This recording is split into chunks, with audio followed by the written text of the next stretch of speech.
Nintendo recently released a new version of the Switch called the Nintendo Switch OLED Model. While not really a Switch 2 or a Switch Pro, the few upgrades they have thrown in make it a far improved version of what already is so many people's favorite console. But if everyone on Earth already has a Nintendo Switch, who is actually gonna buy it? Should you? It's a strange question to answer, and one that I think opens a whole can of worms about Nintendo's thinking here. There's a serious problem with the release of this console, but also just a very straightforward answer for you as a potential buyer.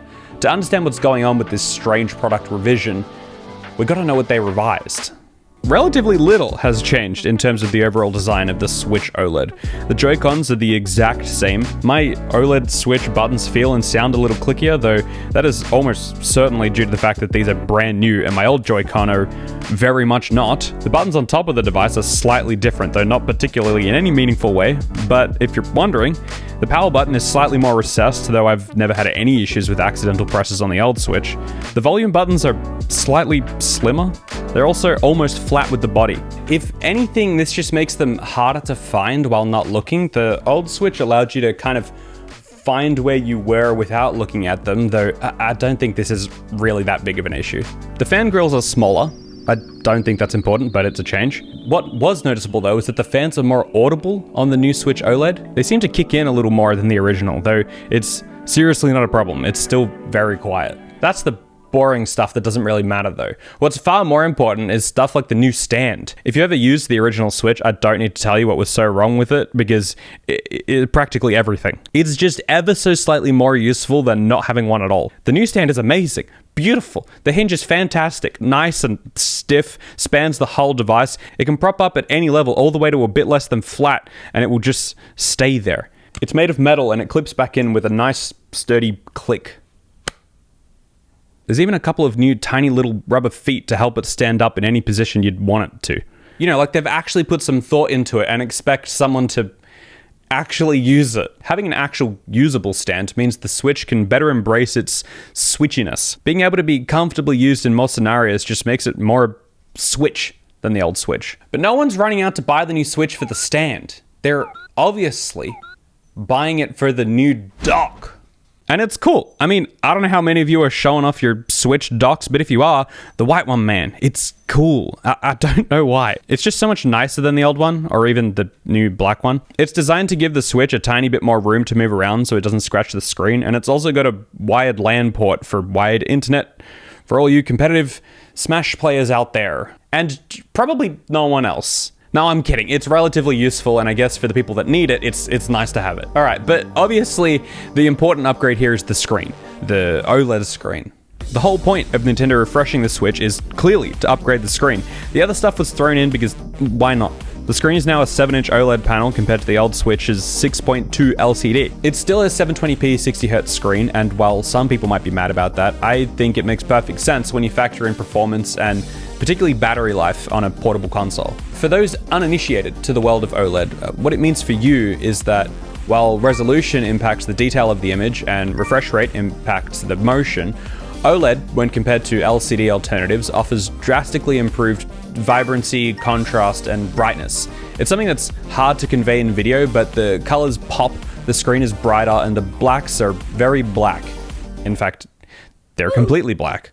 OLED panels actually turn off black pixels when you're supposed to see black, so you see black, instead of that purple haze that you would see on a regular LCD panel. All of this comes at the cost of potential burn-in. Where a static image is displayed on a screen for a long period of time, it can figuratively burn into the display and leave a ghost of what had been sitting there on the screen for so long. Many have concerns over the long-term effects of OLED burn-in on the Nintendo Switch. What I will say is that that topic has been around since the PlayStation's 2011 PS Vita had an OLED screen, which had relatively little complaints, and OLED technology has come a really long way since then.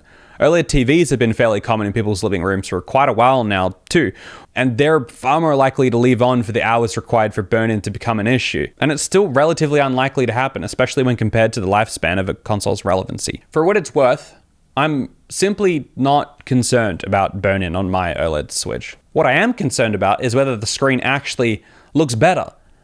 And it does. The extra 0.8 inches to the screen doesn't sound like a lot, but it is a big deal. Something about the screen taking up the whole body makes it really feel significant. The colors are amazing too. Any game will look better on the OLED Switch. Mario Kart is super vibrant and feels like how it's meant to be enjoyed, along with any other Mario games in general. Mario Odyssey or Captain Toad Treasure Tracker. Mario games have always been super colorful, and it really does add to the handheld experience of these games. Flat games pop more too. Stardew Valley, it feels more vivid, and Celeste feels just as responsive. Even if I haven't played these games in a little while, the quality of the screen makes me want to jump back in just to see what it all looks like. But perhaps the game most fitting for the Nintendo Switch OLED model is Undertale. Despite it being 6 years old at this point, it was this new model of the Switch that ultimately convinced me to finally play the game. It's the perfect game to showcase the sheer contrast available in a panel like this. It feels, for lack of a better analogy, almost analog in vibe. Despite the aspect ratio, the strong lines and bold colors against pitch black make it feel like the device was designed for the game, not the other way around. Something about cozying up in bed with the lights off with this game and the Switch feels oddly perfect. With the borders turned off, the game blends away into the darkness. It's the kind of game that makes the best use of the new hardware, but also sucks you so deep into the game that you forget all about the new hardware.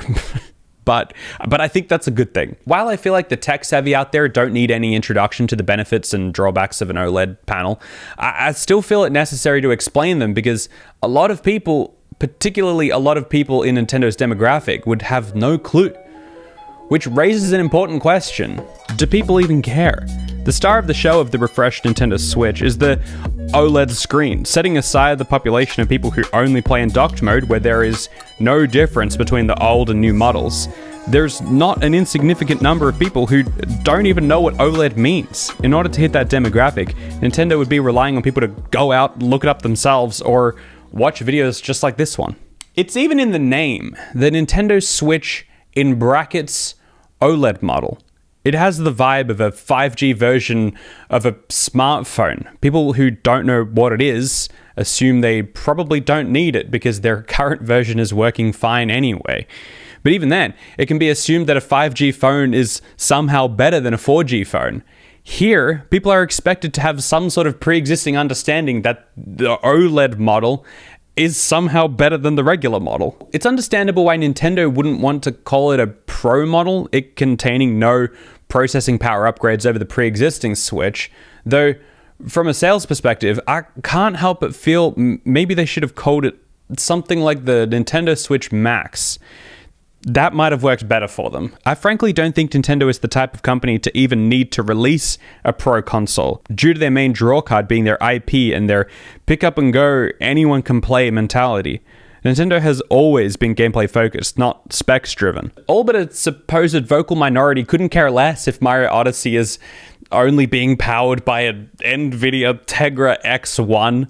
It's irrelevant to the vast majority of Nintendo fans, and it's for that reason I find that the naming scheme that's very spec-centric just particularly odd. For a company that only just gave us the ability to connect Bluetooth headphones to the Switch, they're suddenly slightly interested in technology and assume that you are too.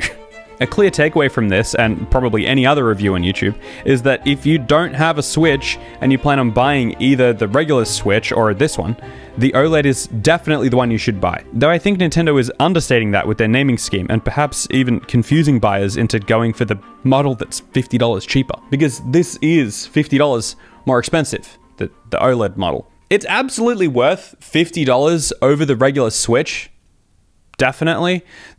But the regular Switch is still fine if the price increase is a bit of a stretch for you. But I'd urge you, if you can, to spend the extra $50.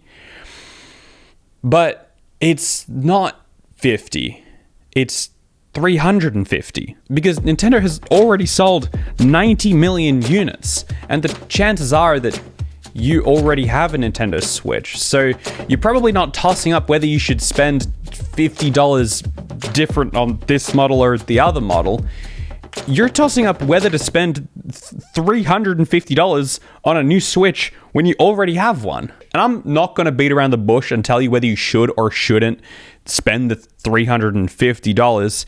Instead, I'm going to give you a lemon bites, hard and fast recommendation based on what camp you fall into. If you don't already have the Nintendo Switch and you were going to buy the regular one, buy the OLED. If you already have the regular Switch, love the thing to death, play it in handheld mode all the time, and have some cash to splash, and the idea of a bigger, more vivid display sounds like something you'd care about, buy the OLED model. If you have the Nintendo Switch Lite and have been wanting to buy a bigger Switch, buy the OLED model. If you want a smaller console, don't plan on using the dock at all, and want the cheapest Switch you can get, buy the Switch Lite.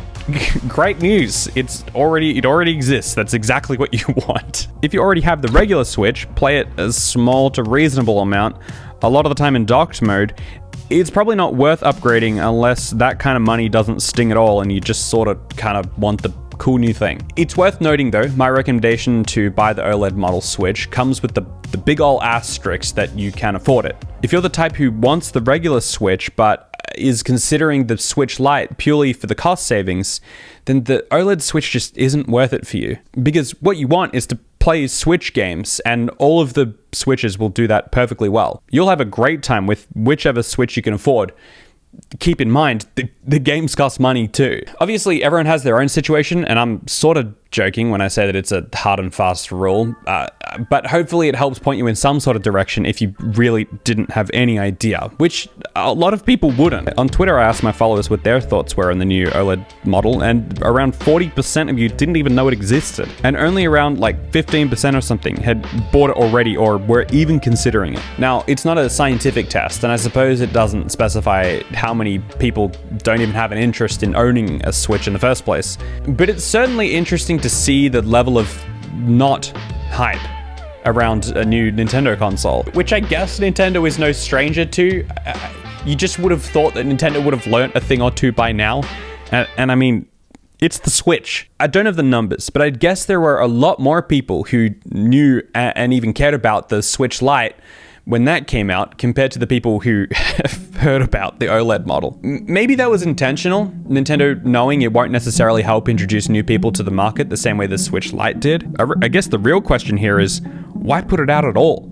What does Nintendo have to gain from releasing a slightly better Switch than the old one without it bringing in any particular new demographic other than the people specifically interested in things like OLED? While I guess the demographic of people that don't have a Switch but will get one now that it has an OLED screen isn't huge, it is niche. And perhaps the release of an ever so slightly specs-focused Switch is less about selling units and more about peeking through the peephole at public response to a slightly more specs-focused Nintendo. A soft launch to an alternative reality where Nintendo is asking people to be interested in their device's technical aspects on top of their pre-existing IP. Testing the waters of slightly different demographics, and who knows, maybe one day we will see a Nintendo Switch Pro.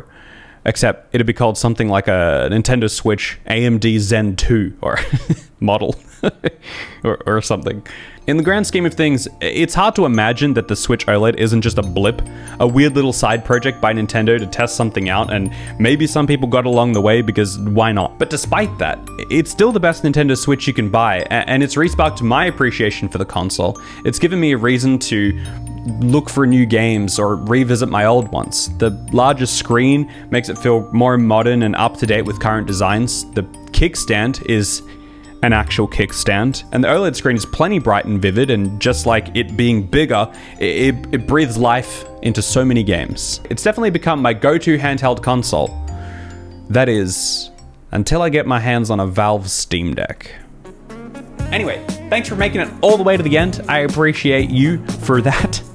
I hope you liked this review. This is like my first actual review, and I am doing more. I've got more coming. So if you like it, maybe stick around and subscribe, and I'll see you next time.